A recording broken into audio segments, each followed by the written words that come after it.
राधे राधे मेरी YouTube family, कैसे हो आप सभी। सर्दी ना बहुत ज़्यादा हो रही है तो अपना और अपनी पूरी फैमिली का ध्यान रखिएगा।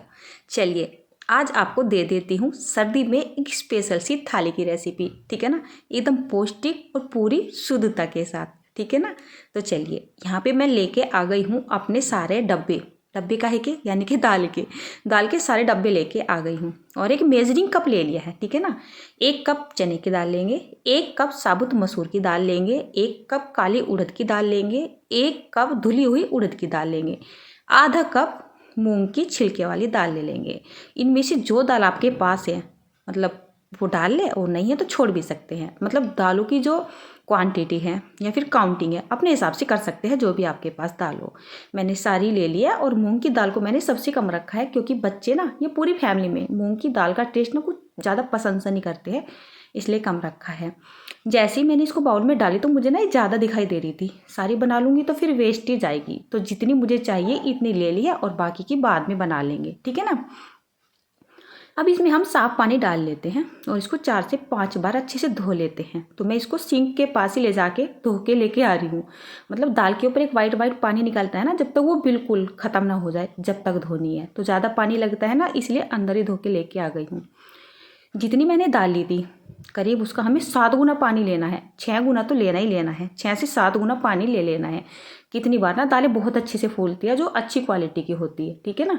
फिर मैंने यहाँ पर थोड़ा सा हींग डाल दिया है, हल्दी, नमक और मिर्च, थोड़े थोड़े मसाले यहाँ पे डाल देंगे बस। इससे ज़्यादा मैं अपनी दाल में कुछ भी नहीं डालती हूँ। चलिए अब ये हांडी जाएगी ऊपर मिट्टी के चूल्हे पे, ठीक है ना, उपलों में बनाएंगे। उसके बाद एक रेसिपी है मेरी खीर की, तो हम बनाएंगे खीर। और खीर बनाने के लिए मैं ले रही हूँ, खीर के लिए एक स्पेशल चावल आता है जो कि आता है सरबती बासमती के नाम से।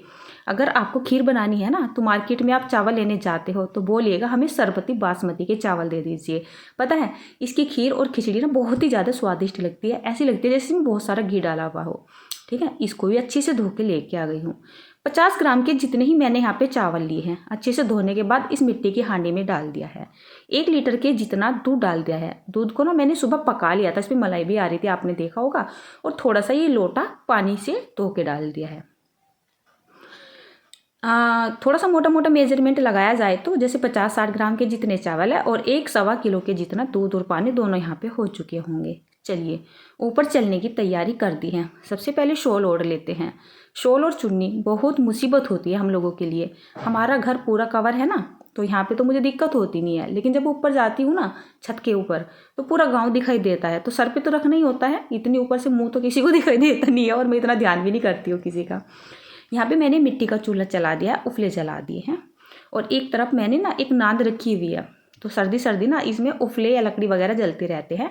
अब टाइम हो रहा है 10 बजे का और बच्चों को ना मैंने ऊपर बिठाया हुआ है। नीचे तो बहुत ही ज़्यादा ठंड लग रही है, हवा तो वहाँ पे लगती नहीं, पर पता नहीं क्यों एक ठीर सा चढ़ता रहता है। तो ऊपर क्या करती हूँ, उफले मैंने खुद बनाए हुए हैं, तो इसमें कुछ उफले जला देती हूँ, कुछ लकड़ियाँ जला देती हूँ। बच्चों को बोल देती हूँ आप सेक लो यहाँ पे। तो एक साइड में मैंने लकड़ियाँ सी जला दी है, बच्चे सेकते रहेंगे। एक साइड में मैंने उफले जला दिए जिस पे मैंने दाल की हांडी रख दी है, ठीक है ना। तो 10-15 मिनट मैं यहीं पे बिताऊंगी, क्योंकि शुरू के 10-15 मिनट में क्या होता है ना, इन चीज़ों में उबाल आता है, तो थोड़ा सा मैं इनका ध्यान रखूंगी। और यहाँ पे ना आप देख रहे हैं गंदा भी बहुत ज़्यादा हो रहा है, तो मैं दाल को और खीर को देख रही हूँ और थोड़ी सी ना सेक लेती हूँ। बहुत तेज़ ठंड लगने लगी है। वैसे भी आप मौसम तो देख ही रहे होंगे ना, अंधेरा अंधेरा सा हो रहा, मतलब कोहरा सा छा रहा है और बहुत ही ना ठंडा ठंडा सा मौसम हो रहा है। एक ना बिल्कुल जैसे शरीर के अंदर ना ठंड पार होती रहती है, ऐसे हो रही है कुछ, ठीक है ना। तो मैंने अपने कीमती समय में से 15-20 मिनट ऊपर लगा दी है। तो यहाँ पे ना झाड़ू लगाती है। जब तक घर में गंदा रहता है ना तो मेरा बिल्कुल भी मन नहीं लगता है, फिर चाहे मुझे कुछ भी करना पड़े मैं साफ़ सफाई करके ही रहती हूँ। और बच्चे ऊपर बैठे हुए हैं तो बहुत ज़्यादा सामान भी फैलाते रहते हैं। इधर देखिए करीब ना 20-25 मिनट हो चुकी है, खीर भी अच्छे से मिक्स हो रही है, चावल गल रहे हैं खीर के अंदर। और इधर दाल भी हमारी गलने लगी है। दाल को बनने में बहुत टाइम लगता है, करीब 2 से ढाई घंटे का टाइम लगता है। मिट्टी का चूल्हा, मिट्टी की हांडी है ना, तो टाइम तो लगेगा ही। चलिए कोई बात नहीं, बनता रहेगा। नीचे आ चुकी हूँ। नीचे आके मैंने सारा काम यहाँ से अच्छे से निपटा दिया था। मतलब जैसे चाय पानी पीते हैं ना, बर्तन वगैरह गंदा हो जाता है, झूठे बर्तन होते हैं, झाड़ू पोछा होता है, वो मैंने सब काम खत्म कर दिया है आके। अब ना यहाँ पे टाइम हो चला है करीब 11:30 बजे का, 11:30 पौने 12 बजे का टाइम हो रहा है। एक छोटी सी तैयारी कर दिया है रेसिपी को आगे बढ़ाने के लिए। पहले मैंने धनिया काट के रख दिया है और एक इमाम रिश्ते में थोड़ा सा अदरक और 3-4 मिर्च मैंने ऐसे इस तरीके से कूट ली है। बहुत अच्छा टेस्ट देती है ये इस तरीके से कुटी हुई अदरक और मिर्च। चलिए अब हम यहाँ पर ले लेते हैं 2 टमाटर। वैसे तो हम बिल्कुल सिंपल दाल खाते हैं, मैं आपको बता देती हूँ और आपको पता भी है। मतलब दाल का क्या सिस्टम है हमारे घर में, दाल उबाल लेते हैं और कभी कभी उसमें बस जीरे का तड़का लगाते हैं, बाकी कुछ नहीं डालते हैं। बट आज मैं रेसिपी बना रही हूँ, थाली बना रही हूँ, तो हल्का फुल्का तो कुछ करना ही पड़ेगा ना। तो यहाँ पे मैंने 2 मीडियम से साइज़ के टमाटर को भी काट लिया है। अच्छा मेरे साथ क्या होता है, मतलब मेरी कोशिश ये रहती है कि खाना एक बार को टेस्टी बने ना बने, पौष्टिक बना रहे, हेल्दी भी बना रहे, ठीक है ना। खाने के बाद नुकसान नहीं देना चाहिए। सब्जी की तैयारी कर दी है, जल्दी कुछ इतनी रहती है कि मैं खुद ही भूल जाती हूँ, ठीक है, क्योंकि खाने का टाइम होता जा रहा है। लगभग भी ना 12:30 बजे का टाइम होने चला है और बच्चे बोल रहे हैं कि भूख लग रही है। और बच्चों को ही क्या, मुझे भी बहुत तेज़ भूख लग रही है, क्योंकि जब मुझे भूख लगनी शुरू हो जाती है ना तो मेरा चेहरा मुरझाना शुरू हो जाता है। एकदम बच्चों वाला हाल है मेरा। हाथ में से ये बर्तन भी मेरे छूट गया है और पीछे बैठे हैं मेरे हस्बैंड जो मेरी मजाक लेते रहते हैं। चलिए जल्दबाजी में हाथ में से छूट ही जाते हैं कोई भी चीज़, कभी कभी तो नुकसान भी हो जाता है। उधर मैंने चावल का पानी रख दिया है। चावल को मैं बहुत कम भिगो के रखती हूँ, साथ के साथ ही धो के डाल देती हूँ और मेरे चावल बिल्कुल परफेक्ट और अच्छे ही बनते हैं। चलिए बहुत सारा राशन बन रहा है, खीर बन रही है, रोटी चपातियाँ भी बनेंगी और दाल है, चावल है। तो मतलब क्वांटिटी में चावल को थोड़ा सा ना कम ही बनाऊंगी, ज़्यादा नहीं बनाऊंगी, नहीं तो बचे पड़े रहते हैं, ठीक है। अच्छे से इनको रगड़ रगड़ के धो लेते हैं। तो चलिए मैं इनको ना सिंक में ही धो के लेके आ जाती हूँ। अच्छा पानी यहाँ पे अच्छे से खोल चुका है। मैं यहाँ पर पानी वाले चावल बना रही हूँ, जिस चावल के अंदर से पानी निकाला जाता है। मेरी बचपन से ही आदत है, कभी भी चावल डालने के बाद मैं चलाती नहीं हूँ और मेरे चावल बिल्कुल परफेक्ट बनते हैं। मतलब कभी कभी तो मैं चेक भी नहीं करती हूँ, ऐसे ही पता लग जाता है कि चावल बन के तैयार हो चुके हैं। ऊपर दाल और खीर भी बन के तैयार हो चुकी है। अब एक छोटी सी तैयारी कर लेते हैं। मैं यहाँ पर थोड़े से ड्राई नट्स को काट रही हूँ, थोड़े से काजू और थोड़े से बादाम को तो मैंने काट लिया है, मखाने ऐसे ही ले लिए हैं और थोड़े से मगज़ ले लिए हैं, चीनी ले लिए यानी मीठा ले लिया है अपने टेस्ट के हिसाब से। जब तक ऊपर से आऊँगी नीचे मेरे चावल बन जाएंगे, दोनों ही काम एक साथ हो जाएंगे। टाइम बहुत ज़्यादा होता जा रहा है और बच्चे बार बार बोल रहे हैं मम्मी भूख लग रही है, तो मेरे हाथ पैर ना फूल से जाते हैं। जब बच्चे बोलने लगते हैं ना भूख लग रही है, तो बस फिर मेरा भी दिमाग सा ख़राब होना शुरू हो जाता है। ऐसा लगता है ना फटाफट से बच्चों को खाना बना के दे दो उल्टा सीधा सा। अब मेरी वीडियो बहुत फास्ट चलेगी, यकीन मानिए। इधर जो दाल है ना वो अच्छे से बन के तैयार हो चुकी है और खीर देखिए, जैसी मुझे खीर चाहिए थी ऐसी बन के तैयार है। एकदम मलाईदार, बिल्कुल रबड़ीदार खीर तैयार हो चुकी है। इनको यहाँ पे डाल देते हैं और आप चाहे ना इनको हल्का सा फ्राई करके भी डाल सकते हैं, जैसे मैंने यहाँ पर ड्राई नट्स वगैरह डाले हैं। बट मेरी कोशिश ये रहती है कि मैं अपने खाने में कम ही घी या फिर तेल का इस्तेमाल करूँ। ऐसे भी ड्राई नट्स डाल के ना बहुत अच्छी लगती है और हमें तो लगती है, इतनी हमें फ्राई करके नहीं लगती है, पता नहीं क्यों। दाल भी तैयार थी, चलिए इस बर्तन में मैंने निकाल ली है।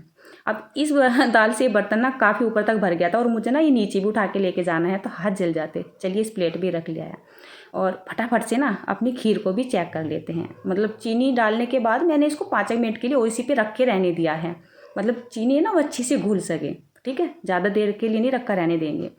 तो खीर तैयार हो चुकी है, इसको भी मैंने एक ट्रांसफ़र कर लिया है। मैं बर्तनों में इसलिए ट्रांसफ़र कर रही हूँ क्योंकि मिट्टी की हांडी है, तो मैं इनको ऐसे नहीं उठा के लेके जाऊँगी क्योंकि बहुत ज़्यादा गर्म हो रही है। अगर गर्म हांडी को नीचे उतार लिया जाता है ना, ऐसे ही रख देते हैं नीचे उतार के, तो ये पटक जाती है यानी कि टूट जाती है। तो इनको ना मैं आँच पे रख के छोड़ के जाऊँगी, हल्की हल्की सी आँच पे, तो धीरे धीरे ठंडी होती रहेगी। जब तक मैं ऊपर से दाल और खीर लेके आई तो यहाँ पर जो है चावल भी बन चुके थे और आपको मेरी बेटी दिखाई दे रही है ना, इसको बहुत तेज़ भूख लग रही है। अब मेरा ना ध्यान और दिमाग ना इसी में ही पड़ा हुआ है। कढ़ाई रख दी है, एक छोटा चम्मच के जितना सरसों का तेल डाल दिया है, एक बढ़िया सा चम्मच भर के घी डाल देंगे, अच्छे से मेल्ट होने देंगे और जब ये हल्का सा गर्म हो जाएगा, 1 चम्मच यानी 1 छोटा चम्मच जीरा, आधा चम्मच सरसों के दाने, 2 सूखी मिर्च डाल देंगे। सूखी मिर्च हो या फिर हरी मिर्च हो, मतलब मैं तड़के में डालती बहुत ज़्यादा हूँ, मुझे स्पाइसी खाना पसंद है और घर वाले स्पाइसी खाना पसंद नहीं करते हैं, तो बस मैं ये तड़के वाली मिर्च खा लेती हूँ, मेरा कोटा पूरा हो जाता है। फिर हमने यहाँ पर ये मिर्च और अदरक का दरदरा सा पेस्ट डाल दिया है और उसको ना करीब 20 सेकंड के लिए हल्का सा भून लिया है। फिर डाल दिया हमने टमाटर की प्यूरी। थोड़ा सा इसको पकाने के बाद यहाँ पर हमने डाल दिया है लाल मिर्च पाउडर, थोड़ा सा नमक हमने पहले भी डाला था, आपको ध्यान रखना है अगर आप पहले डाल देते हो। वैसे भी दाल पकाते हैं तो नमक तो डालना ही चाहिए, जल्दी से गल जाती है।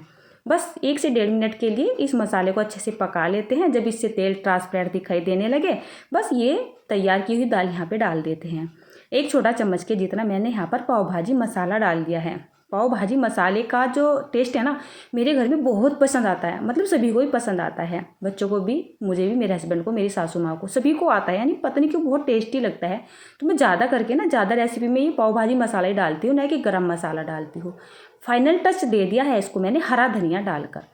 चलिए, अभी खाने में ना टाइम लग ही जाएगा, तो इस कढ़ाई को मैं खाली कर देती हूँ, नहीं तो दाल बिल्कुल ठंडी हो जाएगी। यहाँ पे मैंने आटा लगा लिया है, बिल्कुल सिंपल आटा लगाया है, कोई नमक नहीं डाला है, कोई मसाला नहीं डाला है। जबकि मैंने सोच के रखा था कि आज एक स्पेशल पराठे की रेसिपी बनाऊंगी, लेकिन टाइम की कमी के कारण बिल्कुल सिंपल पराठे की रेसिपी आपको दे रही हूँ। और सिंपल पराठे बनाने सभी को आते हैं। बस आटे को मैंने तैयार ही कर लिया है। सच्ची बताऊँ, अच्छे से आटा मेरा तैयार भी नहीं हुआ था। मतलब आटा बनाने के बाद ना 5-7 मिनट के लिए छोड़ना चाहिए, बट मुझे टाइम ही नहीं मिला था, तो फिर मैंने ऐसे ही बनाना शुरू कर दिया। कोई बात नहीं। चलिए, जैसे मैंने एक छोटी सी लोई सी बनाई, उसमें थोड़ा सा घी लगा के उसको बंद कर देते हैं और फिर सूखा आटा लगा के हल्के से हाथों से इसको नॉर्मली बेल के तैयार कर लेंगे। कोई भी ताम झाम जोड़ने की ज़रूरत नहीं है, कोई भी ट्रिक लगाने की ज़रूरत नहीं है। तवा जैसे ही हल्का सा गर्म हो जाता है, बस इसको डाल देते हैं, 20 सेकंड के लिए सिक जाने देते हैं और बस पलट के इस पर घी या तेल लगा देते हैं। देखिए, अच्छे से बन रहा है। एक कमी रही है मेरे पराठे में, फूला नहीं है। क्यों नहीं फूला है? मैंने आपको बोला ना, जो आटा है ना वो अच्छे से तैयार नहीं हुआ था, मेरे पास ना टाइम नहीं बचा था। रियलिटी तो मैं आपको बता देती हूँ। चलिए, थाली भी आपको फटाफट से लगा के दे देती हूँ, क्योंकि बेटी और बेटा बहुत, मतलब चेहरा उतर रहा है उनका। और जब मैंने रेसिपी शूट कर ली तो मैं सोच रही हूँ कि कंप्लीट भी हो ही जाए। चलिए, ये आ गई हमारी दाल, खीर, मूली का अचार, चावल और हमारे पराठे। लीजिए, हमारी थाली बनके तैयार है। तो चलिए फटाफट से बच्चों को दे देती हूँ और साथ में बैठ के मैं भी खा लेती हूँ। मेरा बेटा बहुत मज़ा किया है, एक निवाला खाते के साथ ही बोला बहुत मुँह जल रहा है। मुझे लगा सब्जी में मिर्च ज़्यादा हो चुकी है, लेकिन बिल्कुल भी ज़्यादा नहीं थी।